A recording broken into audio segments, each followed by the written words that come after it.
Mr. Speaker, sir, this year's budget is set against the backdrop of shifting global economic dynamics, emerging technologies, and an aging population. With these challenges in mind, the budget has laid out specific initiatives targeted at ensuring that Singapore will continue to have a robust and vibrant economy, as well as a healthy stream of tax revenue that we could tap on to support our long-term social objectives. In this regard, this year's budget is fiscally prudent, measured, and well-balanced, with emphasis given to address both immediate concerns and long-term needs. Two initiatives in particular have created much talk on the ground: the SG bonus and the impending rise in GST. Now, some chatter has likened these two initiatives to the well-worn analogy of giving a chicken wing and taking back a chicken. Now, while this analogy may draw a few chuckles, I think it's a somewhat facile one. The Singapore government has always been committed to sharing the fruits of the country's development with Singaporeans, and the SG bonus is yet another instance of this commitment. Linking the SG bonus with the proposed rise in GST, however, gives an inaccurate perception of a relationship between the two issues. The adjustments in GST is important and necessary to help Singapore secure a robust tax revenue to support our future social spending.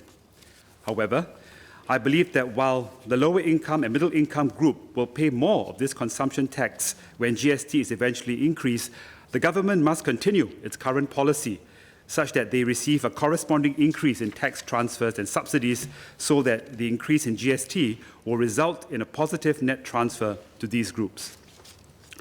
As this proposed increase will not take place for a few years, I would like to now shift my focus to the present and to look at three specific aspects of the budget in my speech. First of all, a vibrant and innovative economy. Digital technologies have disrupted traditional business models, changed the ways business decisions are made, and have transformed how goods and services are delivered and consumed. Many businesses are struggling to keep up with these transformative changes, and it is crucial that our firms, especially our SMEs, develop digital capabilities and competencies to compete in this digital era. The Go Digital program has been a timely shot in the arm to help our businesses ramp up their digital capabilities. This is especially important for our SMEs that might not have the same corporate resources and knowledge as MNCs to initiate large-scale upgrading and transformation. I hope that the scale of this program can be ramped up to go beyond supporting the 650 companies that it is already benefiting. And while we help businesses transform, we need also to ensure that we have the talent base with the right skills to support that transformation. I believe that we need to focus on two areas to upskill and reskill our workforce.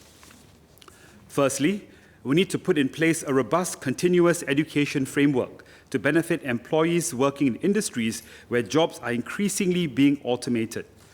These employees need to be upskilled and reskilled to take on technologically enhanced roles so that they can continue to add value to their employers. We also need to help employees who are displaced by technological changes and innovations to learn new skills. The Industrial Transformation Maps, or ITMs, have been developed to help 23 industries reinvent themselves. Can the government use the ITMs to identify jobs that will be made obsolete and redundant in these industries and help employees in those jobs transit into new roles in other sectors where demand for manpower is growing? As Singapore moves into its next phase of growth, we must ensure that we have the right mix of human capital to support that growth. And the development of human capital is imperative and should also be done in tandem with the development of digital skills. The second area is to focus on the benefits for families in the area of education. As an educator, I strongly believe that education is an important leveler that enables social mobility. While the increase in EduSave contributions will benefit all students, it would also be ideal if we could provide targeted help in larger quantums to those in our community who need an additional leg up. For example, can we consider an enhanced financial assistance scheme where there are different tiers of EduSave grants and top-ups depending on family income? Other initiatives that we could consider would include making student care more accessible and affordable by giving higher levels of subsidies to lower income families and prioritizing student care services for children of single working parents, because these families typically do not have the same level of social support that dual parent families have. The final area I'd like to focus on is that of the enhanced proximity housing grant designed to benefit families. I welcome the different enhancement that the budget has made to the proximity housing grant, or PHG.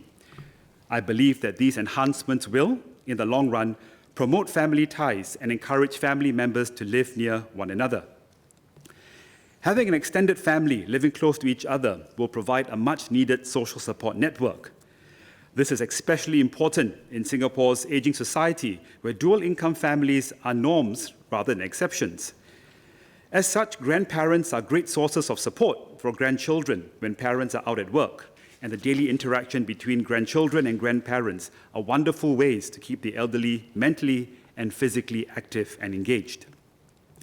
Singles, too, can also play their part in an extended family network. One of the new initiatives in the PHD is the introduction of the $10,000 subsidy for singles who are buying resale flats to live near their parents. While this will no doubt encourage singles to live in the proximity of their parents, the impact of the subsidy on actual purchases will be different depending on the differing prices of the estate where the parents live. For example, someone whose parents live in a mature estate could expect to pay a lot more for a basic flat to live near their parents as compared to someone who is buying an equivalent flat to live near their parents in a non-mature estate. The difference could be in the tens of thousands, which is quite substantial for a single individual. Instead of a fixed amount, could the government consider having a PHD that is based on a percentage of the selling price of the resale flat, subject to a minimum of the original base of $10,000 and a maximum ceiling? This would be helpful for those who have little choice but to buy flats in more mature estates because their parents happen to be living in those estates. Ideally, this principle can eventually be applied to other proximity-based housing grants as well in the future. Mr. Deputy Speaker, sir, the unexpected budget surplus that we have this year is exceptional, and we must not assume that we will have a surplus of this quantum again. Indeed, the next decade will see Singapore undertake several major projects to upgrade our healthcare systems, transportation network, infrastructure, and to beef up various aspects of our security. I understand that the only way for us to ensure that we do not overly burden our future generation is to ensure that we have a fiscally sustainable and prudent budget now. Having said that, it is important that the government also remembers to temper any future tax increases with the appropriate measures and schemes to help those who need assistance and help when that day comes. With that, Mr. Speaker, and Mr. Deputy Speaker, I conclude my speech in support of the budget. Thank you.